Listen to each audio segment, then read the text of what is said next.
Viva, chegou ao Biosfera. As manchas florestais em Portugal só têm valor quando são abatidas.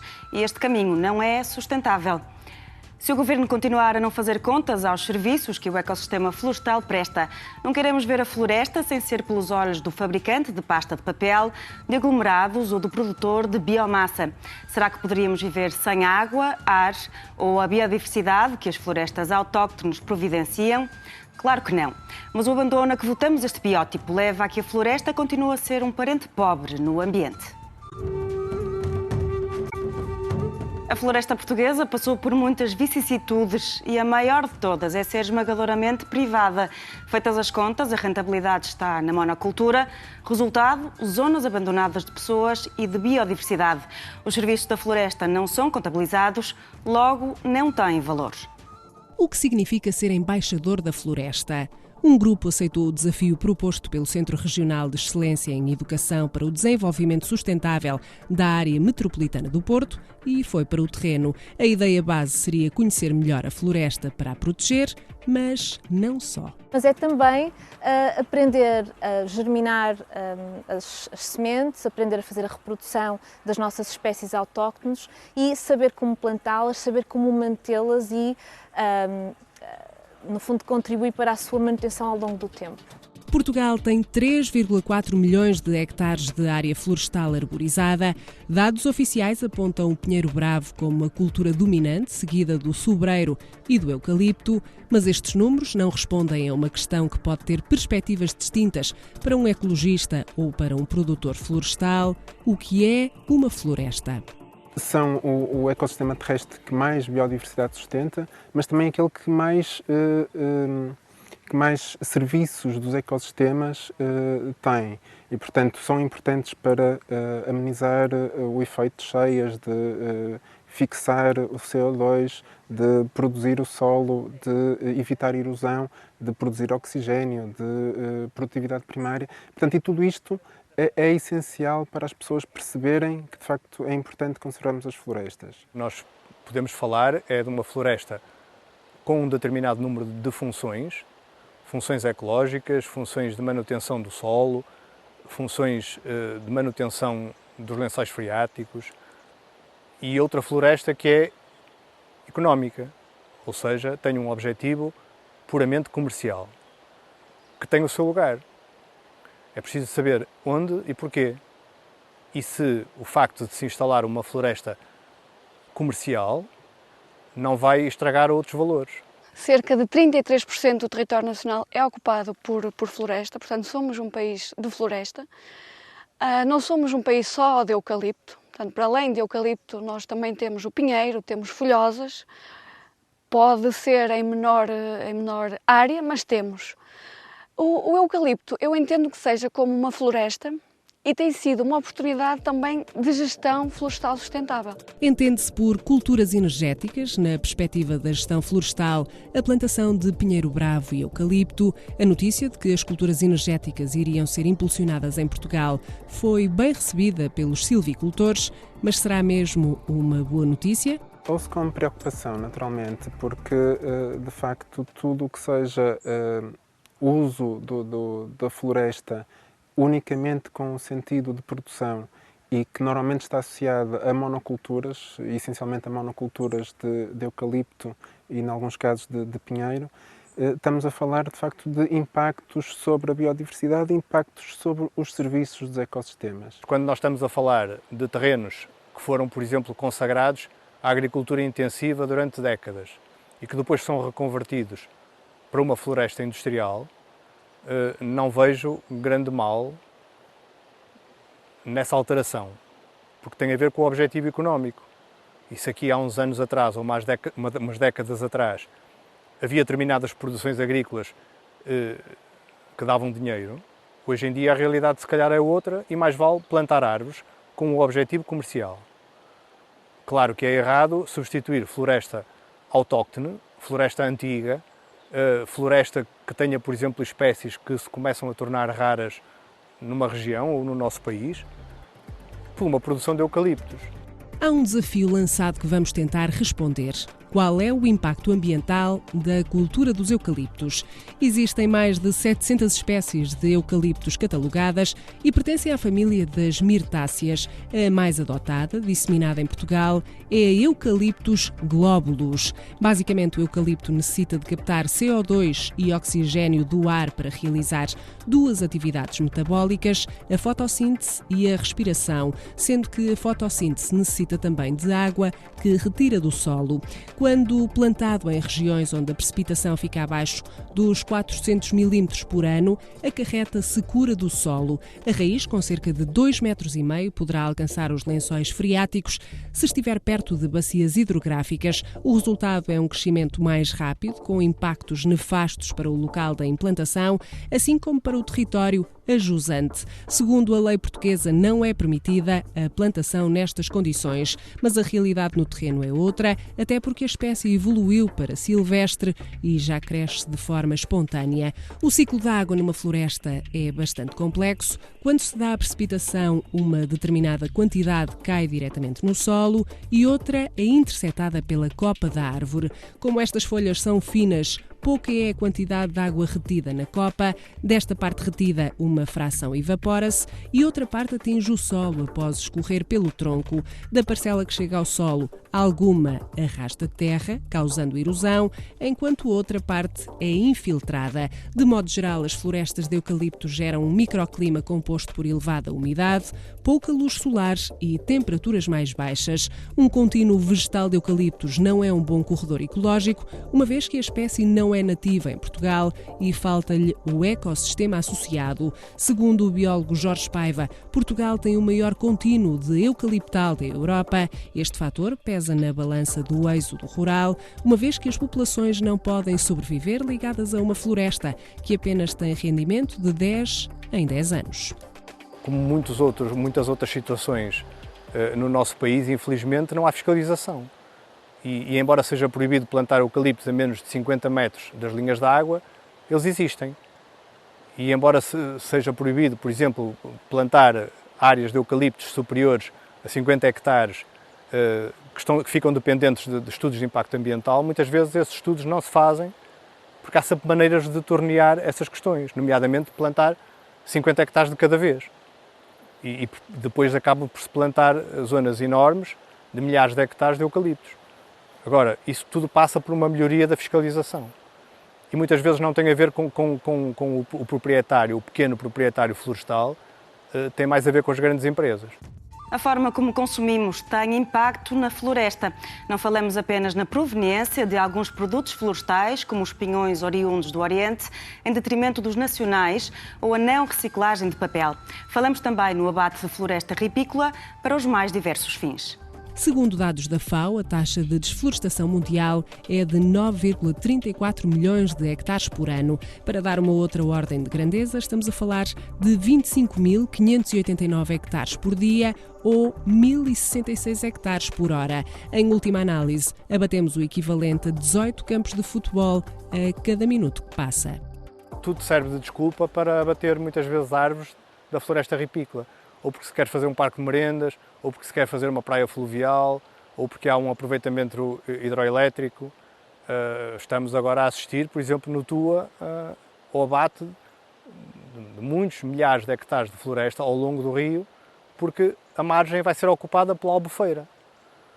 Isso está tudo autorizado pelas instâncias superiores. Os serviços que a floresta promove não são quantificados, à exceção da árvore abatida, que tem valor comercial para pasta de papel, aglomerado ou biomassa.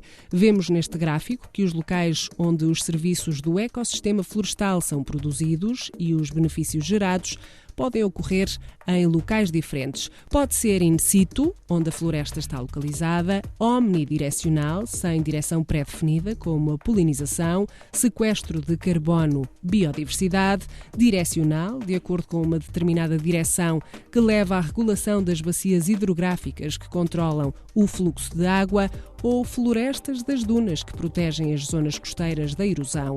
Como nenhum dos serviços indicados nos pontos 2, 3 e 4 é mensurável, instrumentos como o Fundo Florestal Permanente deixaram de ser considerados fundamentais.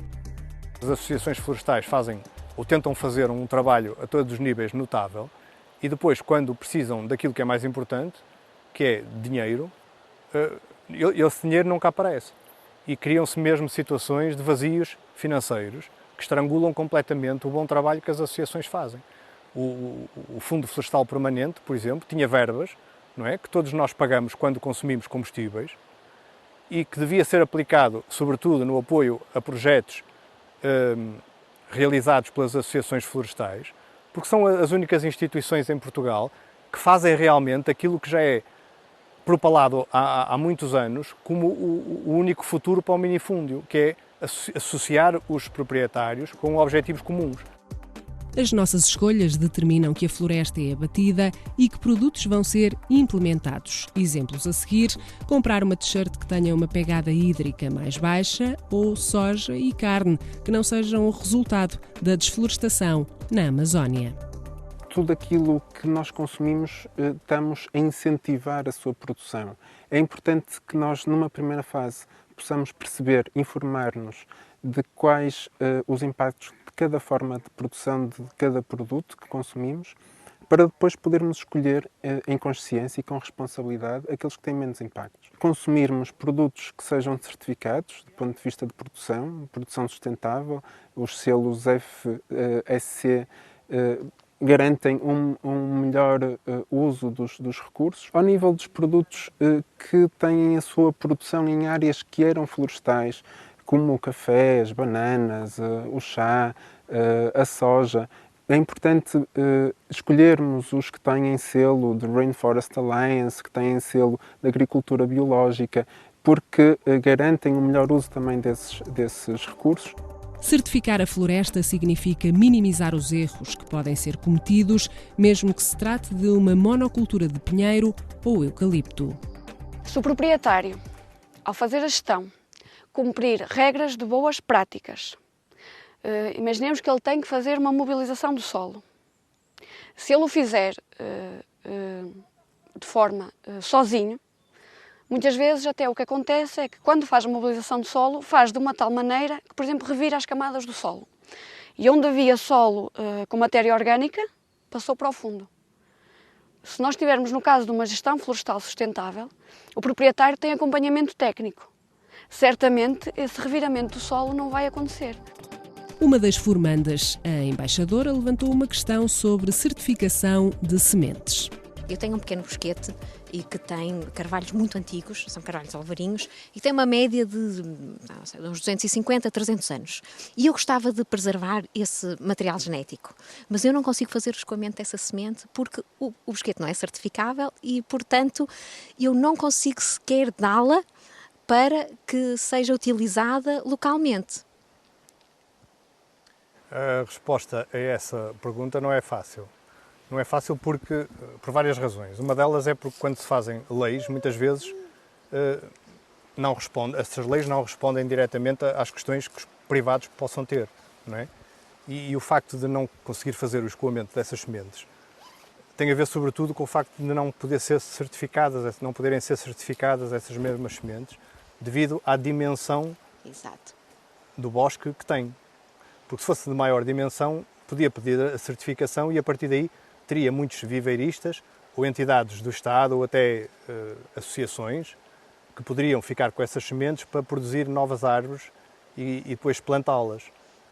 Uma das ameaças mais conhecidas à floresta é o fogo, mas há uma outra silenciosa que não tem uma cobertura mediática de grande impacto. Falamos das plantas invasoras. Os prejuízos são avultados e estão a ser sentidos não só na propriedade florestal, mas também na agrícola. Uma pequena ajuda na terminologia destas espécies. São consideradas exóticas as plantas que se fixam além da área de distribuição natural, normalmente transportadas pelo homem de uns locais do globo para outros. Plantas invasoras são espécies exóticas que produzem descendentes férteis, frequentemente em grande quantidade, ocupando grandes áreas, provocam impactos negativos nos ecossistemas. Plantas infestantes são espécies autóctones ou exóticas, não desejadas, que interferem em sistemas agrícolas ou outros e causam prejuízos económicos. O caso das acácias, que foram introduzidas no nosso país pelos serviços florestais, provavelmente não foi com má intenção, não é? Podemos dizer que de certeza que não foi com má intenção. Os técnicos da altura acharam bem, e acharam bem porque o objetivo foi, em parte, consolidar dunas, e também naquela época, nos princípios dos anos do século XX, se calhar não se conheciam os problemas e os malefícios no futuro das plantas introduzidas. O que é triste é que hoje em dia já se sabe tudo e mais alguma coisa e continuam-se a introduzir dezenas, se calhar centenas de plantas exóticas todos os anos. Sempre que há elementos de perturbação no terreno, como abertura de estradas, linhas de água ou fogos, a capacidade das espécies exóticas proliferarem é imensa. Uma das explicações dada nesta formação foi como fazer o controle das espécies invasoras. As intervenções que se fazem normalmente podem ser feitas de várias maneiras, ou estacando a circulação da seiva, retirando a casca, e já vamos ver até quando e como é que isso se faz. Pode ser cortando junto à base e depois, a posteriori, ir arrancando toda a arrebentação que ela vai produzindo. Pode ser cortando e aplicando cirurgicamente, eu vou utilizar o termo cirúrgico, de forma muito precisa, uma determinada quantidade de um herbicida sistémico que irá ser absorvido pela planta e que irá acabar por conduzi-la à morte. Passo 1, eliminar as que estão isoladas. Passo 2, eliminar todas aquelas que estão em áreas de grande perturbação. No caso dos caminhos e das linhas de água, começamos sempre de cima para baixo. Assim que se dá uma perturbação, por exemplo, por fogo, os próximos 2-3 anos são uma oportunidade para poder controlar as invasoras através do arranque anual de todas as rebentações, até esgotar o banco de sementes contido nas raízes. A primeira etapa é uma avaliação, quer das condições do terreno, quer da identificação das próprias plantas invasoras que tem, porque estas plantas respondem de maneira diferente. Nem todas as invasoras respondem da mesma maneira. E é em função da resposta que elas dão, do seu temperamento, que nós temos que definir uma abordagem, uma maneira de atuar. Definido, feito esse estudo, essa avaliação, a seguir há uma fase que é a prescrição. Há um diagnóstico, depois há uma fase número 2, que é a prescrição, onde se vão ajustar os métodos de controle a esse temperamento, às plantas que temos e à maneira como elas reagem aos tratamentos e reagem à perturbação que o território tem todos os dias. Escolhidos os melhores métodos, passa-se à fase de implementação. E, por fim, vem a fase da avaliação dos resultados. E só se deve iniciar um segundo ciclo quando toda esta componente para trás, nomeadamente a avaliação, está executada. E a razão do insucesso de muitos tratamentos tem a ver com o facto de não haver avaliação, e não havendo avaliação repetem-se erros desnecessários. Como regenerar uma floresta que sofreu uma condição de stress como o fogo? Esperar que o solo recupere sozinho pode acabar por ter o terreno infestado com espécies que não quer. Uma equipa da Escola de Biotecnologia da Universidade Católica do Porto tem uma solução. O que nós fazemos é utilizar um determinado tipo de fungos, são chamados fungos micorrízicos. Muitos deles são cogumelos. Portanto, utilizamos esses fungos para dar um aporte à planta em termos de sobrevivência em condições mais hostis. Portanto, tem a ver com crescimento mais rápido de plantas mais saudáveis no terreno para promover a reflorestação. E em que fase se aplica o fungo? Esse inóculo, esse fungo, vai ser colocado na raiz da planta numa fase ainda muito jovem. A planta com 2-3 semanas numa fase de viveiro, após germinação, nós adicionamos o fungo. Portanto, esse fungo vai ter o tempo de viveiro para se estabelecer com a planta, digamos 6 meses. Na fase de pós-transplante, não estamos a modificar nada do processo natural de colocação da planta no terreno. Nessa fase pós-transplante, a planta já leva o fungo nas suas raízes. Paula, desculpe, nesta fase de viveiro significa que ele no fundo está a fertilizar, já não é preciso o fertilizante que eventualmente seria necessário, é isso? Em alguns substratos de viveiro o que temos visto é que, pondo o fungo e não pondo fertilizante, o crescimento é o mesmo ou muitas vezes superior, porque nós escolhemos aqueles que levam um aporte superior à planta. Mas é uma das vertentes da utilização destes fungos micorrízicos, é que a planta já não necessitará tantos fertilizantes químicos, não está tão dependente deles. Segundo observações feitas pela equipa e viveiristas que trabalham em parceria com este projeto, o resultado é uma árvore com a raiz repleta de nutrientes, logo cresce mais rapidamente e está mais resistente a pragas. O projeto estuda também outros caminhos para o trabalho com estes fungos, nomeadamente em solos depauperados por atividades agrícolas intensivas. O dia foi longo e as atividades dos novos embaixadores no terreno está a chegar ao fim. A Academia Metropolitana da Sustentabilidade tem mais ações em prol da floresta.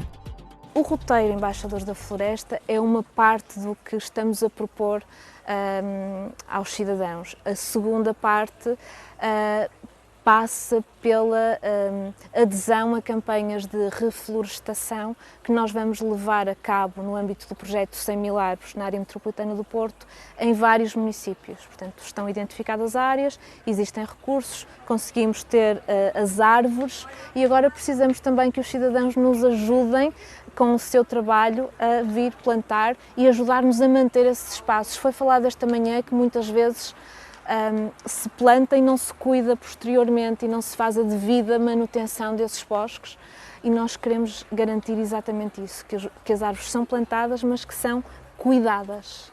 Felizmente há muitas iniciativas ao longo do nosso país e promovidas por as mais diversas associações e instituições que levam as pessoas a obter uma melhor consciência ecológica e não é por acaso que hoje em dia, quando se faz uma barragem, por exemplo, há muito mais contestação do que havia há 40 ou há 50 anos atrás.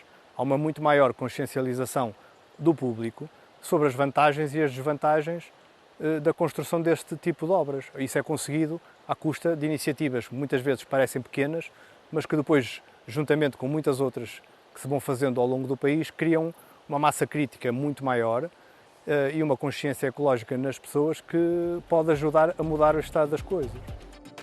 São essas pessoas mais ativas, mais informadas e em medidas governamentais em prol dos serviços dos ecossistemas florestais que queremos ver a desenvolver ações no terreno.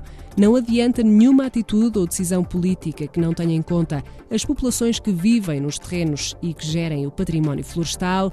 Apesar dos 3% do PIB que representa a fileira florestal, ainda não olhamos para a floresta como uma oportunidade holística de produção de riqueza, mas devíamos.